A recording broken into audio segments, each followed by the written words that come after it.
Hi hello friends, கூடிய சீக்கிரமே வந்து நம்ம ரம்யா ஜெயில் கம்பி என்ன போகிறாங்க அப்படின்ற மாதிரி யாரெல்லாம் சந்தோஷப்படுறீங்களோ அவங்களாம் நம்ம வீடியோக்கு லைக் பண்ணிக்கோங்க. ஆமாங்க, நம்ம ரம்யாவுக்கு கெட்ட நேரம் ஸ்டார்ட் ஆகிடுச்சிங்க. ஏன்னா நம்ம ரம்யா பார்த்திங்கன்னா எவ்வளோ ஒரு தைரியத்தோடு இருக்காங்க. இன்னொரு பக்கம் வந்து நம்ம அண்ணும் இந்த அளவுக்கு இறங்கி பேசுவாங்க, இறங்கி கெஞ்சி கேட்குவாங்க அவங்களுடைய மாமாவை காப்பாற்றுறதுக்காக அப்படின்ற மாதிரி யாருமே பார்த்திங்கன்னா நினச்சி கூட பார்க்க முடியல. அந்த அளவுக்கு மனசிறங்கி கேட்குறாங்க. உன்னுடைய பதவிக்கும் உன்னுடைய தைரியத்துக்கும் உன்னுடைய திறமைக்கும் வந்து என்னால் ஈடாக முடியாது.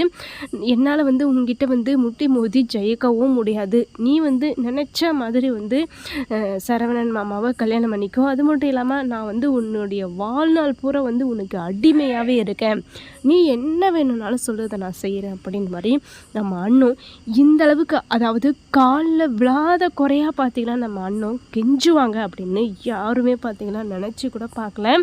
ஏன்னா மாமா தான் வந்து என்னுடைய உயிரே அப்படின்ற மாதிரி வந்து நம்ம சண்முக வாத்தியார் பார்த்திங்கன்னா இருந்தாங்க.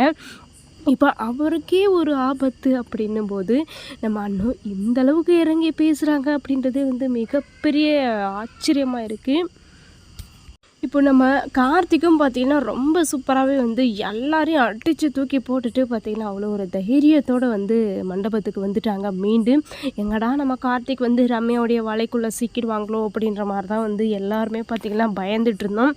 ஆனால் நம்ம கார்த்திக் பார்த்திங்கன்னா அவ்வளோ ஒரு தைரியத்தோடு வந்து எல்லாரையும் அடித்து தம்சம் பண்ணிட்டு வந்து மண்டபத்துக்கு அவ்வளோ ஒரு தைரியமாக வந்துட்டாங்க. இப்போது கார்த்திக் வந்து மண்டபத்துக்கு வருவார் அப்படின்னு நம்ம ரம்யா பார்த்திங்கன்னா நினச்சி கூட பார்க்கல. அது மட்டும் இல்லாமல் நம்ம கார்த்திகை பார்த்த உடனே வந்து நம்ம ரம்யாவுக்கு பார்த்திங்கன்னா ஒரு மிகப்பெரிய பயமே வந்து மனசுக்குள்ளே விழுந்திருக்கும். ஏன்னா இந்த கார்த்திகை நாங்கள் வந்து கடத்த தானே சொன்னோம், இவன் எப்படி மண்டபத்துக்கு வந்தான், இவனை எப்படி விட்டுட்டாங்க நம்ம ஆளுங்க அப்படின்ற மாதிரி வந்து அவங்களுடைய அடியாளுகள் மேலேயும் பார்த்திங்கன்னா கோபமாக இருக்குது. இன்னொரு பக்கம் வந்து என்னடா இவன் தப்பிச்சு வந்துட்டானே அப்படின்னு சொல்லிட்டு நம்ம கார்த்திக் மேலேயும் பார்த்திங்கன்னா கோபமாக இருக்கு. எல்லா கோபத்தையும் தூர போட்டுட்டு சொன்னதே தான் வந்து திரும்ப திரும்ப சொல்லிக்கிட்டு இருக்காங்க. ஏன்னா என்னுடைய கல்யாணத்தை நிறுத்தணும் அப்படின்றதுக்காக அண்ணன் தான் வந்து தன் மாமாவை ஒழிச்சு வச்சிட்ருக்கா, மறைச்சி வச்சிட்ருக்கா, கடத்தி வச்சிட்ருக்கா அப்படின்ற மாதிரி மறுபடியும் வந்து தேஞ்சு போன ரெக்கார்ட் மாதிரி பார்த்திங்கன்னா அவங்கள மேலே தான் வந்து பழி தூக்கி போகிறாங்க. ஆனால் நம்ம ரம்யா கூடவே பார்த்திங்கன்னா ஜால்ரா தட்டிக்கிட்டு இருக்கிறது நம்ம செண்பகவல்லி. சும்மா செண்பகவல்லியே பார்த்திங்கன்னா அடிச்சுக்க ஆளே இல்லைங்க. தான் புருஷனை கடத்தி கொண்டு போய் வச்சுருக்காங்க. அதாவது எப்போவுமே வந்து அண்ணத்துக்கு அவங்களுடைய மாமா, அதாவது சண்முக வாத்தியாரை எவ்வளோ பிடிக்கும் அப்படின்ற விஷயம் வந்து நம்ம செண்பகவல்லிக்கு நல்லாவே தெரியும். இந்த அளவுக்கு தெரிஞ்சிருந்தும் அண்ணன் போய் வாத்தியாரை கடத்துவாளா அப்படின்ற மாதிரி கூட கொஞ்சம் கூட யோசிக்காமல் வந்து என் புருஷனை விட்டுரு, நீ தாண்டி கடத்தி வச்சுருக்க, என் புருஷனை உயிரோடவாவது விட்டுரு அப்படின்ற மாதிரி வந்து இல்லாதும் பொல்லாதும் பார்த்திங்கன்னா மனசாட்சியே இல்லாமல் வந்து நம்ம செண்பகவல்லி பேசுகிற விஷயந்தான் வந்து நம்ம அண்ணத்துக்கு மிகப்பெரிய ஆச்சரியமாக இருக்குது. கெட்ட விஷயத்துலேயும் ஒரு நல்ல விஷயம் அப்படின்னும் போதே பார்த்திங்கன்னா சூப்பராக இருக்குது. நம்ம சண்முக வாத்தியாரை கண்டுபிடிக்கிறதுக்காக ஒரு சின்ன விஷயங்கள் பார்த்திங்கன்னா வெளியே போயிருக்கு. அது மட்டும் இல்லாமல் அந்த சின்ன விஷயம் என்ன அப்படின்னா, அந்த சின்ன குழந்தை பார்த்திங்கன்னா ஒரு பாப்பா வந்து ஒரு ஃபோட்டோ, அதாவது அண்ணன் சண்முக வாத்தியார் பார்த்திங்கன்னா அவங்களுடைய 2 பிள்ளையும் சேர்ந்து இருக்கிற மாதிரி வந்து ஃபோட்டோ வச்சு பார்த்துக்கிட்டு பேசிக்கிட்டு மனசார வந்து பேசிகிட்டு இருந்தார் நம்ம சண்முக வாத்தியார். ஆனால் சரவணன் மேலே இந்த அளவுக்கு பாசமாக இருந்திருக்காரு அப்படின்ற விஷயமே வந்து இப்போ தான் புரிய வருது. அந்த ஃபோட்டோவை வச்சு அந்த அளவுக்கு வந்து மனசிறங்கி பேசியிருக்காரு. அவ்வளோ ஒரு பிடிக்கும். ஆனால் என்ன நம்ம சண்முக வாத்தியாருக்கு எதிராக வந்து நம்ம சரவணன் செய்கிற செயல்னால தான் வந்து அவர் பார்த்திங்கன்னா கெட்டவராகவே வந்து காலம் போக்கில் போயிடுறது. அதே போல் வந்து இப்போ வந்து அந்த ஃபோட்டோவை எடுத்து பசங்கள்லாம் பார்த்திங்கன்னா விளையாடிக்கிட்டு இருக்கும்போது நம்ம அண்ணன் கண்ணில் இல்லை, நம்ம கார்த்திக் கண்ணில் கண்டிப்பாக வந்து யாரோ ஒரு கண்ணில் படப்போகுது.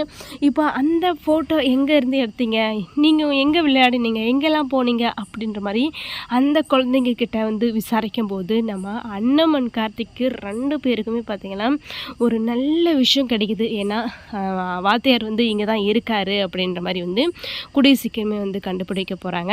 அங்கே கண்டுபிடிக்கணும், போய் பார்க்கணும் அப்படின்றதுக்குள்ளேயே வந்து நம்ம சண்முக வாத்தியாரை பார்த்திங்கன்னா கடத்துறதுக்காக முயற்சி பண்ணுறாங்க, வேறு இடத்துக்கு ஷிஃப்ட் பண்ணுறதுக்காக. ஏன்னா கார்த்திகை தான் வந்து கைவிட்டுட்டோம், கார்த்திகை தான் வந்து கடத்தி கொண்டு போக முடியலை. இப்போது வாத்தியார் தான் நம்ம கையில் சிக்கியிருக்கார் இல்லையா, வாத்தியாரை வச்சு நிறைய விளையாட்டுகள் விளையாடலாம் அப்படின்ற மாதிரி வந்து நம்ம ரம்யா பார்த்திங்கன்னா இன்னொரு பக்கம் வந்து யோசிக்க ஆரம்பிச்சிட்டாங்க. யோசிக்கிறது மட்டும் இல்லாமல் இப்போது நம்ம சண்முக வாத்தியாரை பார்த்திங்கன்னா கடத்தி ஒரு சாக்கப்பையில் போட்டு வண்டியில் ஏற்றுறாங்க. இப்போது அந்த விஷயங்கள் பார்த்திங்கன்னா மிகப்பெரிய விஷயமாக மாறும். அதே போல் வந்து நம்ம சண்முக வாத்தியார் கிடைக்காத அளவுக்கு ரொம்ப கஷ்டப்படுற அளவுக்கு பார்த்திங்கன்னா நம்ம கார்த்திகன் அண்ணன் 2 பேரும் வந்து தேடி கண்டுபிடிக்க போகிறாங்க. இப்போ வந்து சரவணனும் செண்பகவாலியும் வந்து ரம்யாவுடைய மருமுகம் என்ன, அவங்களுடைய சுயரூபம் என்ன அப்படின்ற விஷயத்த வந்து புரிஞ்சுக்கணும் அப்படின்ற மாதிரி தான் வந்து எல்லாருடைய எதிர்பார்ப்புமே. ஆனால் அவங்க புரிஞ்சுக்குவாங்களா அப்படின்னு கேட்டால் கண்டிப்பாக வந்து புரிஞ்சுக்க போகிறதில்ல. அப்போவும் வந்து அண்ணத்து மேலே தான் பழி தூக்கி போடுவாங்க. ஏன்னா எப்படின்னா, நீ தான் வந்து மாமாவை கடத்தி கொண்டு போய் வச்சுருக்க, எல்லாருக்கும் வந்து விஷயம் தெரிஞ்சிடுச்சு, கேட்க ஆரம்பிச்சிட்டாங்க, உங்கள்கிட்ட வந்து கேள்வி கேட்க ஆரம்பிச்சிட்டாங்க அப்படின்னும் போது நீயே வந்து காப்பாற்றி கூட்டிகிட்டு வந்ததாக வந்து கூட்டிகிட்டு வந்து விட்டுட்ட, எல்லாமே வந்து உன்னுடைய பிளான் தான் அப்படின்ற மாதிரி தான் வந்து மறுபடியும் பார்த்திங்கன்னா எந்த வழியில் வந்து எப்படியெல்லாம் வந்து சொல்லி எப்படியெல்லாம் வந்து புரிய வச்சு அவங்க தலைமையிலே வந்து பழியை தூக்கி போடணும் அப்படின்னு நினைக்கிறாங்களோ அதை விட அதிகளமாக, அதாவது பயங்கரமாக வந்து நம்ம அண்ணத்தை வச்சு செய்ய போகிறாங்க. அதே போல் இத்தோடு வந்து இந்த கல்யாணம் நின்றுட்டா ரொம்ப சூப்பராக இருக்கும். என்ன சூப்பராக இருக்கும், நம்ம அண்ணத்துக்கு பெரிய நிம்மதியாக இருக்கும். ஏன்னா நம்ம ரம்யா மட்டும் பார்த்திங்கன்னா கல்யாணம் முடிஞ்சு நம்ம அண்ணத்துடைய வீட்டில் வந்து சரவணன் கூட வாழ்க்கையை ஆரம்பித்தாங்கன்னா கண்டிப்பாக வந்து நம்ம அண்ணத்தை நிம்மதியாக இருக்க போகிறதில்ல, அண்ணன் மட்டும் இல்லாமல் நம்ம கார்த்திகையும் நிம்மதியாக இருக்க போகிறதில்ல. இவங்க 2 பேருடைய நிம்மதியை கெடுக்கிறதுக்காக பார்த்திங்கன்னா சரவணனுடைய வாழ்க்கையே வந்து வீணாக போச்சு. சரவணனுடைய வாழ்க்கை வீணாக போனால் என்ன, போகலனா என்ன, ஏன் நம்ம ரம்யாவுடைய வாழ்க்கையும் இதில் வீணாக தானே போக போகுது. அந்த மாதிரி வந்து நம்மளுடைய வாழ்க்கையே வீணாக போகுது அப்படின்ற மாதிரி கூட நினச்சி கூட பார்க்காம நம்ம ரம்யா தான் தலையிலே வந்து மண்ணள்ளி போட்டுக்கிறாங்க. இந்த விஷயம் வந்து ரம்யாவுக்கும் புரியல, ரம்யாவுடைய அம்மாவுக்கும் புரியல. ஏன்னா தான் பொண்ணுடைய வாழ்க்கை கெட்டு போகுதே, நம்மளே வந்து ஒரு குழிக்குள்ளே தள்ளுறோமே அப்படின்னு கூட நினச்சி பார்க்காம இப்படி ஒரு காரியத்தை கூடவே இருந்துக்கிட்டு ரம்யாவுடைய அம்மா செஞ்சுக்கிட்டு இருக்காங்க. இப்போது இந்த பிரச்சனையெல்லாம் ஒரு பக்கம் போனாலும் இன்னொரு பக்கம் வந்து மிகப்பெரிய பிரச்சனையே என்ன அப்படின்னா, இந்த கல்யாணம் நடக்க போகிறதில்ல அப்படின்னாலும் பரவாயில்ல. இன்னொரு பக்கம் வந்து நம்ம சண்முகத்துக்கு எந்த விதமான ஆபத்துமே இல்லாமல் காப்பாற்றி கூட்டிகிட்டு வரணும் மண்டபத்துக்காக.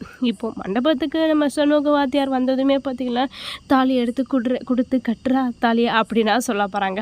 அப்படியெல்லாம் எதுவுமே சொல்ல போகிறதில்ல.